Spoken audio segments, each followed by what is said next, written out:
婆婆正在熟睡，可負責照看的兒媳卻突然抓起被子，死死捂住了她的臉。家人們聽到動靜，急忙衝進屋阻止，但女人卻說什麼也不肯放手，仍舊壓在自己婆婆身上，是要把她活活悶死。幸好丈夫及時趕到，和2個孩子一起用力，才勉強把她给拉開。可就算是這樣，女人也不肯罷休，她嘶吼着在丈夫懷裡掙扎，還想撲過去把已經昏迷不醒的婆婆徹底弄死。女人癲狂的樣子把兒子和女兒嚇得目瞪口呆，他們怎麼也想不到，平日裡溫柔善良的媽媽居然會性情大變，要殺死自己細心照顧了15年的婆婆。女人名叫娟秀，是個任勞任怨的家庭主婦，每天照顧一家5口的吃喝拉撒，十分辛苦，就連累了想在房間裡休息一會兒，也要被患有老年痴呆的婆婆揪出去做飯。可就算每天累得要死，娟秀都沒有抱怨過，把整個家打理得井井有條。然而她的付出並沒有得到應有的尊重。兒女雖然都已成年，有了各自的工作，但每天早出晚歸，根本沒有時間關心自己。唯一能說得上話的丈夫，卻因為事業不順，對她十分冷淡，毫不關心。就連娟秀說自己身體不舒服，想去醫院看看，作為醫生的丈夫都絲毫不在意，讓她吃點藥就好，不要出門浪費錢。看着丈夫頭也不回地往外走，娟秀心裡有些委屈，但一想到這個家，她還是強打精神，努力擠出笑容，提醒丈夫出門在外要注意安全。身體的疼痛尚可忍受，最讓娟秀頭疼的還是這個喜怒無常的痴呆婆婆。婆婆犯病時對她非打即罵，可不犯病時卻又像小孩一樣纏着娟秀，搞得她焦頭爛額。雖然辛苦，但娟秀從來沒有怨言。可人又不是機器，哪能長時間的過度勞累？日積月累，她的身體變得越來越差。這天，娟秀實在是很不舒服，只能請來臨時護工，暫時照看婆婆，然後來到醫院想檢查一下身體。然而在做 B 超時，醫生的表情卻突然變得很嚴肅，說機器壞了，改天再来。娟秀被搞得有些懵，便来到楼下想找丈夫問問，可是丈夫工作很忙，沒有時間招待她。娟秀只能先回去，等丈夫下班再問。夜裡，丈夫下班回家，半路去突然接到同事的電話，又急忙趕回醫院。原來娟秀今天檢查時，醫生已經發現了問題，只是不忍說出口，糾結再三，決定先告訴她丈夫。圖像顯示，娟秀體內有一個十分巨大的腫瘤，而且已經擴散到其他器官，完全沒有治癒的可能。聽到同事的話，丈夫沉默了，他還沒有做好準備面对妻子即将離開人世的現實。然而等丈夫難過的回到家，剛一進門就看見母親正在發病，亂扔水果，而娟秀則默默地跟在後面收拾。她一把搶過果盤，對母親大發脾氣。왜 이 여자를 평생 못 잡아먹어서 이래요? 평생을 이놈친애야! 아니 뭐가 못마땅해서 이러냐고요? 뭐가 못마땅해요? 娟秀被丈夫的舉動嚇壞了，婆婆更是嚇得要死，雙手合十連連求饒。這時兒子和女兒剛好回家，丈夫餘怒未消，順便把2個孩子給罵了一頓。娟秀看不下去，急忙過來阻止，可丈夫越說越氣，無意中就說漏了嘴。 누굴 가르치려들어? 시모마나 간수 못하고 언제 죽을지도 모르는 게 누굴 가르치려들어 이 병신아! 聽到這話，娟秀呆住了，丈夫從沒對她發過這麼大的話。她只能愣愣地站在原地，半天都沒能緩過神來。深夜，她把丈夫叫到後院，詢問自己到底得的什麼病。丈夫不敢面對娟秀的目光，悲傷地說是癌症。但樂觀的娟秀卻覺得自己能跑能跳，應該是初期，做手術把腫瘤摘掉就好了。見娟秀這樣，丈夫心裡十分愧疚。他以前只顧工作，冷漠了妻子太久，結果現在還要妻子反過來安慰自己。他心裡五味雜陳，不知道要不要說出真相，只好先保持沉默。回到房間，娟秀雖然嘴上說不疼，但那麼大個腫瘤已經痛得她站都站不起來。女兒聽到動靜過來查看，她不想女兒擔心，於是強忍着痛楚，裝作很輕鬆的樣子，安慰女兒說沒事兒。隔天一早，在丈夫的安排下，娟秀來到醫院，被送進手術室。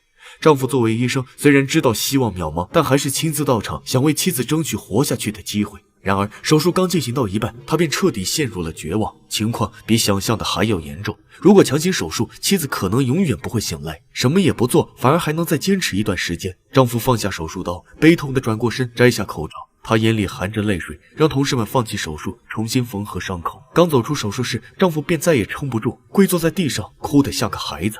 身為醫生，卻連自己的妻子都治不好，如此殘酷的現實讓他覺得自己很沒用。更糟糕的是，由於娟秀的身體實在是太虛弱，承受不了任何輔助治療手段，醫院領導只能勸丈夫把她帶回去，好好享受生命的最後時光。可又有哪個男人會眼睜睜看着妻子死去而無動於衷？丈夫不肯放棄，卻攔醫院老板的車，他低聲下氣的懇求，希望老板批准用最先進的設備讓妻子續命。然而老板很現實，娟秀的手術已經佔用了太多醫療資源，就算用設備續命，也只能拖延時間，並不能徹底治癒。醫院不是慈善堂，沒有義務去拯救他的妻子。於是沒等丈夫再說話，老闆便戴上墨鏡匆匆離開。醫院如此無情，一氣之下，丈夫辭掉了工作，打算每天待在家裡陪在妻子身邊。幾天之後，娟秀平安出院，她對自己的情況一無所知，還樂呵呵地以為是丈夫有本事才讓她這麼快就康復。可是到了夜裡，娟秀卻發現身體有些不對勁，她皮膚上突然浮現出許多淤青，一碰就疼，很是奇怪。丈夫自然清楚這是為什麼，但他還是故作鎮定地安慰妻子說沒事兒。可剛一轉身，眼淚就打濕了枕頭。奇怪的是不止這一件，隔天早上，娟秀驚訝地發現自己親手做的鹹菜居然在一夜之間全部發霉變質。朋友在一旁大大咧咧地開玩笑說：“你是不是得了重病啊？家裡鹹菜突然發霉，可是即將死亡的徵兆。”一開始娟秀並不相信，但很快癌症晚期的症狀便把她折磨得生不如死。由於腫瘤擴散到胃部，娟秀開始控制不住的嘔吐。她本想安慰自己只是吃壞了東西，可下一秒卻嘔出一大口粘稠的鮮血，讓人觸目驚心。丈夫聽到呼喚，立馬衝到衛生間，面對娟秀驚恐又無助的眼神，他忍不住痛哭出聲。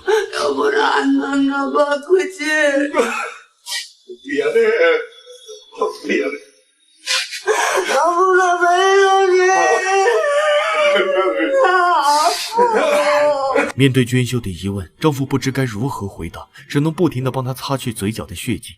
原本樂觀堅強的娟秀此時徹底崩潰了，她從不畏懼死亡，只是放不下家裡的婆婆和孩子。在丈夫面前，這個要強了一輩子的女人第一次哭得如此撕心裂肺。然而無論娟秀有多不捨，生活仍舊在繼續。第二天，她趁丈夫不在，拿出筆記本，在上面寫滿菜譜，還有照顧痴呆婆婆的注意事項，希望自己走後孩子們能照顧好這個家。寫完之後，娟秀做好飯菜，端進房間，想再給婆婆餵一頓飯。她父母早亡，心裡早已把婆婆當成了親生母親。可是痴呆的婆婆卻不領這個情，非說飯菜壞了，吐得到處都是。娟秀有些生氣，婆婆如果一直這樣下去，等自己死後，孩子們肯定不會費心照顧她。然而她話還沒說完，婆婆就抓起碗裡的菜，劈頭蓋臉地砸了過來，還把飯桌掀倒在地上，大鬧特鬧。這麼一折騰，娟秀本就病重的身體變得更加虛弱。她換好乾淨衣服，又胡亂吃了幾片止痛藥，然後爬到儲藏室，想找出過冬的新毛衣給婆婆換上。可是剛打開櫃子，一陣無法忍受的痛苦卻突然來襲，娟秀忍不住哭出聲，哆嗦着躺在地上大口喘息，没一會兒便徹底暈了過去。不知過了多久，娟秀從昏迷中醒來，她驚訝地發現痴呆婆婆居然在幫她塗抹藥水。소대성의 장구신이 시었나?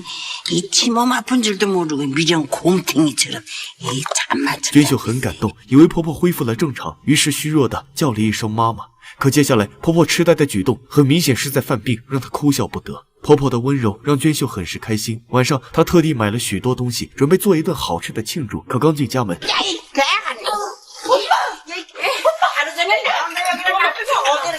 娟秀重重地挨了一棒子，躺在地上暈了過去。可發病的婆婆卻還不肯罷休，手捧鮮花見人就打。見老母親如此瘋癲，居然對身患絕症的妻子下手，丈夫氣血上湧，很乾脆地把她抓到屋裡，緊接着又關上房門，然後拿起木板要把房門釘死，不讓她再出來折磨娟秀。丈夫暴躁的舉動嚇壞了兩個孩子，就連剛剛甦醒的娟秀也有些看不下去。她掙扎着爬到丈夫身邊，奮力抱住丈夫的腿，懇求他不要這麼做。對於婆婆犯病時的侮辱和打罵，娟秀不是不委屈，但她心裡清楚，婆婆不是故意這麼做，只是無法控制自己。同樣是病人，她明白婆婆瘋癲的外表下其實有一顆特別溫暖的心。在娟秀的哀求下，丈夫終於放棄了這個想法，而婆婆清醒之後則躲在房間裡自責地抽泣。深夜，娟秀睡不着，於是來到婆婆的房間，想看看老太太睡得怎麼樣。當她看到婆婆的手指因為挠門已經滲出了鮮血，很是心疼地輕輕吹了吹。這時娟秀突然想到，假如自己死後婆婆又突然發病，那丈夫是不是也會像今天這樣再把婆婆關起來，任由她在房間裡自生自滅。想到這兒，娟秀悲從中來，於是她紅着眼眶做出了一個大膽的決定。